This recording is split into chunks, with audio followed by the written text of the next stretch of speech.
ఏకైక పండుగ ఒక బతుకమ్మ పండుగ అనే విషయాన్ని ఈ సందర్భంగా మీ అందరికి కూడా తెలియజేస్తూ, మీ అందరికీ తెలియని అంశం కాదు, కానీ ఇది రాజకీయం కాకుండా ఒక పండుగ వాతావరణంలో అయినా కూడా ఒక్క నిమిషం మీకు మాగంటి సునీత గారి గురించి చెప్పాల్సిన అవసరం ఉంది.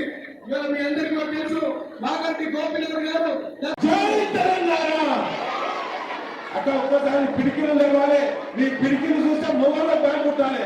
జై తెలంగాణ కావాల్సిందిగా మనం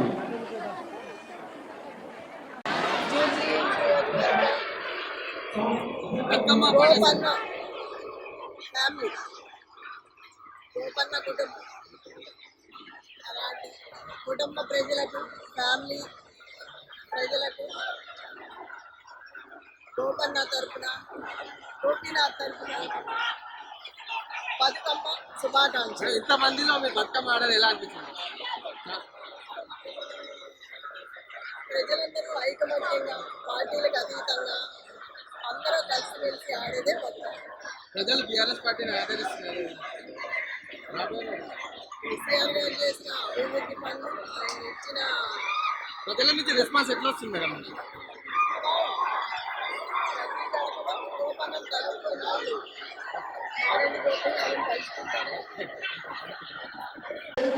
మన పండుగను బ్రహ్మాండంగా చేసుకున్న పండుగ.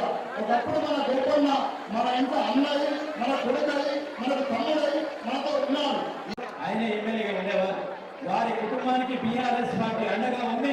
బీఆర్ఎస్ పార్టీ ఆ కుటుంబం రోడ్డు మీద పడద్దని చెప్పి 3.5 సంవత్సరాలు కూడా ఆ కుటుంబం కూడా మీకు అదే విధంగా మాగంటి గోపన్న యొక్క ఆశయాలు, ఆయన చేయాలనుకున్న అభివృద్ధి అతను ఎక్కడ గుంటపడకుండా మీ కష్ట సుఖాలు పంచుకోవడానికి ఆ కుటుంబం ఈరోజు రోడ్డు మీదకి వచ్చి మిమ్మల్ని ఆదుకోవడం కోసం కంటికి రెప్పడం ఎక్కడ ఇతర నిమిషాలు లేకుండా అన్ని విషయాల్లో ముందుకు పోతుంది. కాబట్టి మీ అందరూ దయచేసి పెద్ద మనసుతో అందరూ కూడా సునీతమ్మను ఆస్వాదించాలని కోరుకుంటూ ఈ బతుకమ్మ, ఈ దసరా శుభాకాంక్షలు మీకు తెలియజేస్తూ, బతుకమ్మ ఇంత పెద్ద గొప్పగా సక్సెస్ చేసినందుకు మీ అందరికీ ధన్యవాదాలు తెలియజేస్తూ సెలవు తీసుకుంటున్నాను. Thank you. శ్రీనివాస్ యాదవ్ గారు మాజీ ఫైనాన్స్ కార్పొరేషన్ చైర్మన్, అలాగే కొంచెం మాట్లాడాల్సిందిగా మనం. జై తెలంగాణ.